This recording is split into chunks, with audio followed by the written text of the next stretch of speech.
I spent years being invisible to my family while they worshipped my perfect sister. One night, I finally snapped and exposed her darkest secret. Turns out, the golden child was a fraud all along. Now the family that ignored me is crumbling, and I do not even feel sorry. Last week, I shattered the perfect image my parents built around my younger sister, and I am still not sure if I regret it or if it was the first time I finally stood up for myself after years of being treated like I was invisible. I did something I may never be able to take back. It is one of those moments you replay over and over in your head, wondering if it makes you a terrible person or if it was just years of pent-up pain finally spilling over. That is why I am here, sharing this story, because I do not know if I was wrong. And maybe deep down, I just want someone to understand. I guess I should start with the basics. My name is Lennon. I am 17 years old, and I have a younger sister named Marlo, who is 16. If you ask anyone who knows us, they would probably say we have the perfect family, loving parents, two bright and talented daughters, the whole white picket fence package. Our house is the kind you drive past and imagine a storybook life happening inside, complete with laughter spilling out of the windows and perfect holiday cards each December. On the outside, we fit the mold perfectly. But the truth, the one that festers quietly behind closed doors, is that my family has always had a favorite, and it has never been me. Marlo is everything my parents ever dreamed of, and more. She is gorgeous in that effortless, magazine cover kind of way, with honey blonde hair that falls just right and a smile that could sell anything. She is a straight A student, never missing the honor roll. She leads every school play, capturing the audience's hearts with her flawless performances. She swims like a champion, bringing home medals and trophies that glint proudly on the mantelpiece. She is the kind of girl who somehow manages to shine without even trying, the kind of light that blinds everyone else in the room. And well, I am just Lennon. I work hard, grinding for every B plus, for every decent project. But I am not brilliant.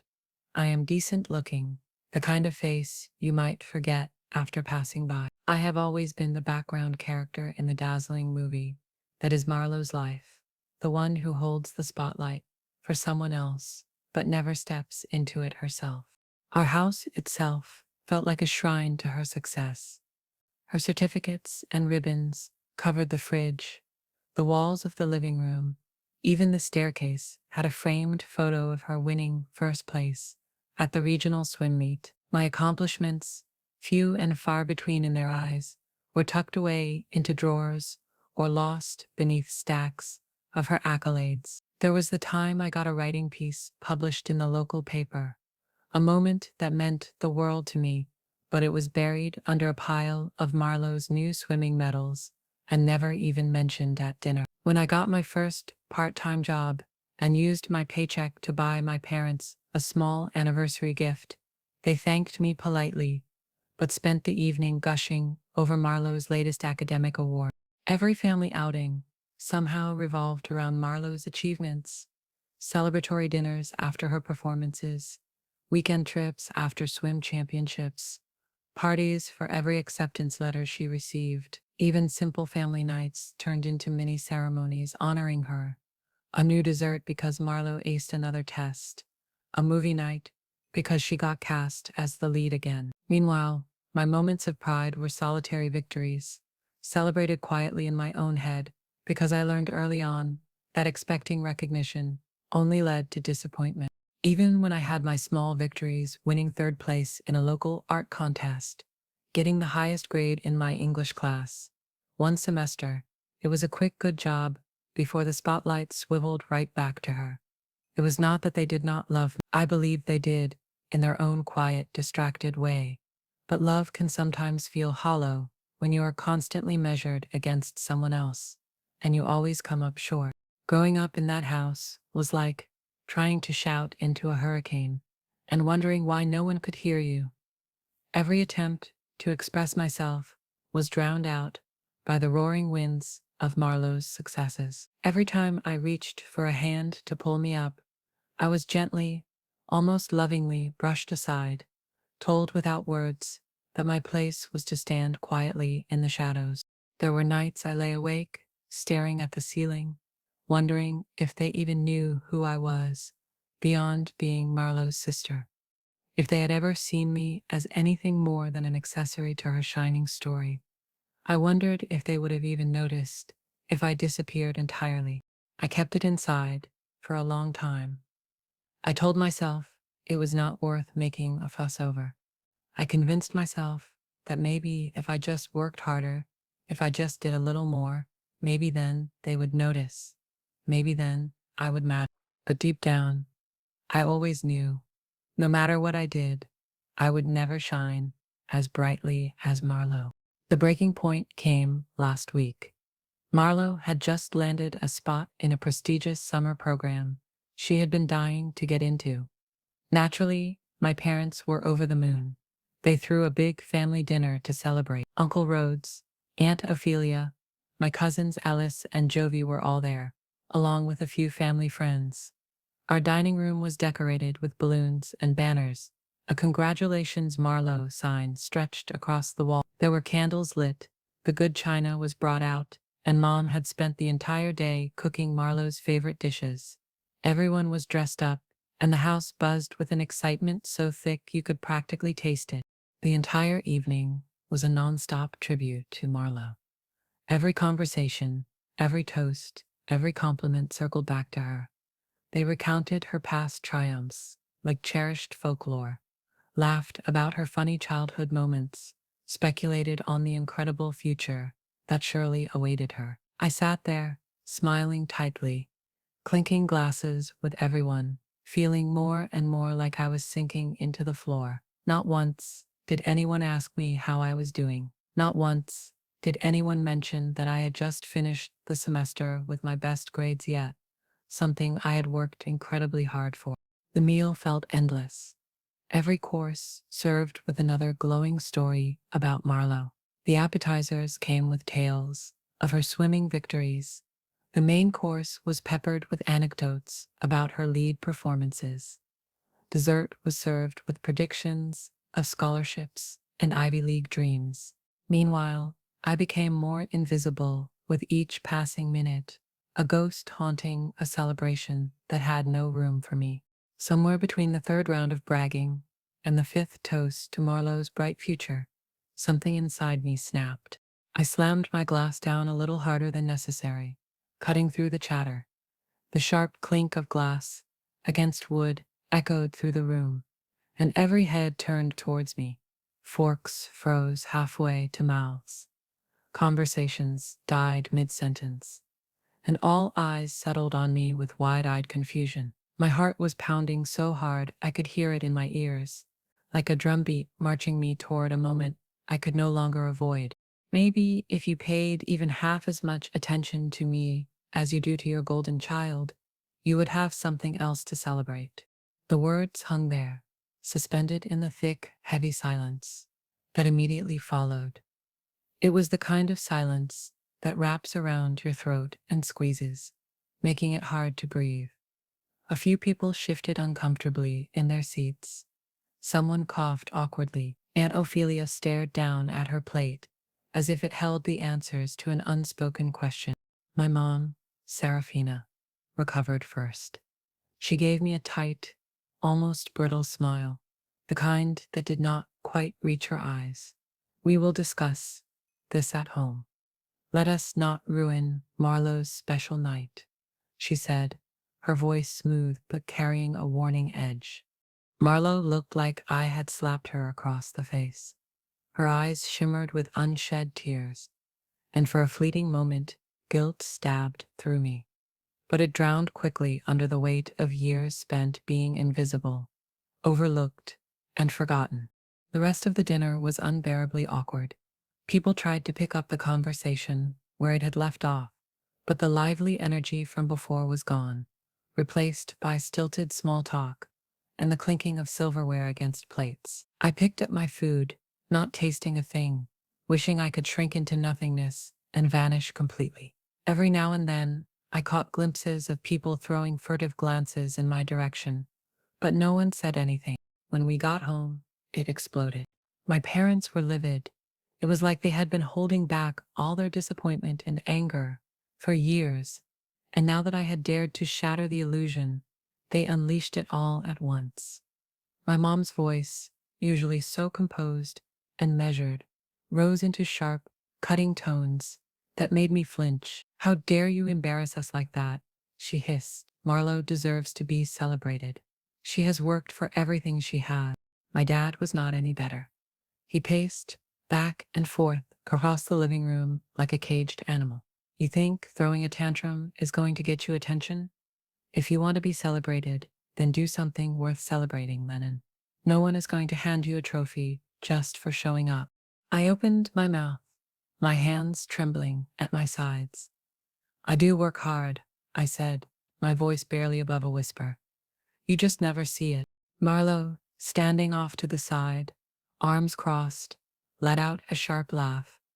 "Maybe because it is not enough," she said, coldly. "Maybe if you stopped blaming me for everything and actually tried harder, you would not be so bitter." "Tried harder?" I echoed, my voice rising despite myself. "I have been trying my whole life. You think everything comes easy to me. I have to claw for every scrap of recognition, every little word of praise, while you just exist and get showered with love." My mom shook her head, as if I was the one who was being unreasonable. "This jealousy is unbecoming, Lennon. Marlo has earned our pride. You need to grow up." "Maybe I would have," I shot back, my voice cracking, "if you had ever given me half the support you gave her. Maybe I would not feel like a complete failure if you had even once looked at me the way you look at her." The words spilled out before I could stop them, years of hurt and resentment pouring out like a dam, finally breaking. Tears blurred my vision, but I refused to let them fall in front of them. I refused to give them that satisfaction. For a long moment, no one said anything. The only sound was the low, angry hum of my own breathing. Then my dad turned away, shaking his head like he could not even stand to look at me, and muttered, "Enough, we are done here." And just like that, it was over. Not because anything was resolved, but because they had decided it was not worth it. I was not worth it. I did not say much after that. I just stood there, feeling smaller and smaller, until I finally escaped to my room, locking the door behind me, as if that thin piece of wood could shield me from the reality I could no longer ignore. That should have been the end of it. I should have let it go, like I always had. But something inside me was done being quiet. A few days later, fate handed me a weapon. I was using our shared family laptop to finish a homework assignment when something caught my eye. An email draft was left open, probably forgotten in Marlowe's rush to meet her friends. Out of sheer habit, I glanced at the screen and froze. It was a message to one of her close friends, laughing about how she had borrowed an award-winning essay she found online and tweaked it slightly for her summer program application. At first, my brain refused to register what I was reading. I blinked, rereading the words over and over, as if somehow they would rearrange themselves into something less damning. Maybe it was a joke, I thought. Some stupid inside joke I was not in on. Marlo would not cheat. She could not. She was perfect, was she not? But the more I read, the colder my hands grew. My heart started hammering against my ribs, each beat louder than the last. I felt dizzy, like the floor had tilted under my feet, and I was scrambling to stay upright. I told myself it could not be true, that I must have misunderstood. Still, a voice whispered inside me, "Check." I dug a little deeper, searching the internet for the phrases Marlowe had quoted. It took less than a minute to find the original essay. It was there, clear as day, word for word. No tweaks, no improvements, just outright theft. I sat there, staring at the screen, my heart hammering. This was it, proof that Marlowe, the perfect daughter, was not so perfect after all. For a long moment, I could not move. My fingers hovered uselessly above the keyboard, trembling slightly. My mind raced through 1,000 different explanations. Maybe it was a misunderstanding. Maybe Marlowe had been joking. Maybe there was some innocent reason for what I was seeing. But the longer I stared, the more the truth solidified, heavy and undeniable. A sick feeling twisted in my gut, a slow, creeping nausea. My chest felt tight, like the air had been sucked out of the room. I thought back to every moment they had praised her, lifted her up, placed her on that golden pedestal, while I stood forgotten at the bottom, reaching for scraps of their attention. How many times had I convinced myself that maybe I just was not enough? That maybe if I were smarter, prettier, more talented, they would finally see me. And here it was. The girl they celebrated like a queen had cheated, lied, broken the very rules they said were so important. A war started inside me. Part of me wanted to slam the laptop shut and pretend I had never seen it, to cling to the story my parents loved so much, the story where Marlowe was flawless and I was just not. But another part of me, the part that had sat silent for years, aching and shrinking under their constant disregard, began to burn with something I barely recognized: anger, righteous, trembling, electric anger. I could not unsee what I had seen. I could not unknow the truth. And for the first time, I realized I did not have to stay silent anymore. I had a choice. I could close the laptop, bury the secret, and let her continue basking in her undeserved glory. Or I could finally tip the scales. It was not even a hard decision. Marlowe had been stripped of her acceptance. The school was putting a black mark on her record. The prestigious future everyone had been so sure of was crumbling, fast and loud. At first, they tried to blame the school, then the system, then bad luck. But eventually, the truth settled over them like ash after a fire. Marlowe had cheated. The golden child had fallen. The fallout at home was immediate and ugly. The house, once buzzing with excitement and pride, now felt like a battlefield. Meals were eaten in silence, tension thick enough to cut with a knife. Glances turned sharp, voices stayed low but loaded with accusation. There was no more laughter, no more bragging, just a hollow quiet that seeped into everything, and it did not stop at home. Word spread fast at school. Marlowe's friends, once fiercely loyal, began to drift away. Whispers followed her down hallways. Teachers who once praised her now looked at her with quiet disappointment. Invitations to parties stopped coming. Her name, once spoken with admiration, became a punchline. The isolation hit her harder than any punishment could have. And our family felt it too. My parents' reputation in our tight-knit community shattered almost overnight. People they once proudly invited to their parties now avoided them. Neighbors whispered behind curtains. Old friends stopped calling. It was as if the entire facade we had built had crumbled, leaving nothing but rubble and ashes in its place. One evening, the dam finally broke. I walked into the living room to find my parents arguing in hushed, furious tones. As soon as they saw me, the focus shifted. "This is your fault," my mother spat, her eyes red and wild. "You have always been jealous. You would do anything to drag her down." "Do you really think she did this on her own?" my father demanded, stepping forward, his face flushed with anger. "You must have pushed her. You must have set her up." I stood there, stunned. "I did not make her cheat," I said, my voice trembling with rage. "She made that choice all by herself." Marlowe appeared in the hallway, arms crossed, glaring at me with a hatred so raw it almost knocked the air out of my lungs. "You are happy now, aren't you?" she hissed. "You finally got what you wanted." "I did not want this," I shouted back, the words tearing from my throat. "I just wanted to matter for once. I wanted you all to see me." "Well, congratulations," my mother sneered. "You destroyed this family." "No," I said, my voice low but steady. You destroyed it. You destroyed it when you made it clear that no matter what I did, I would never be enough. The room fell silent, the weight of my words settling over all of us.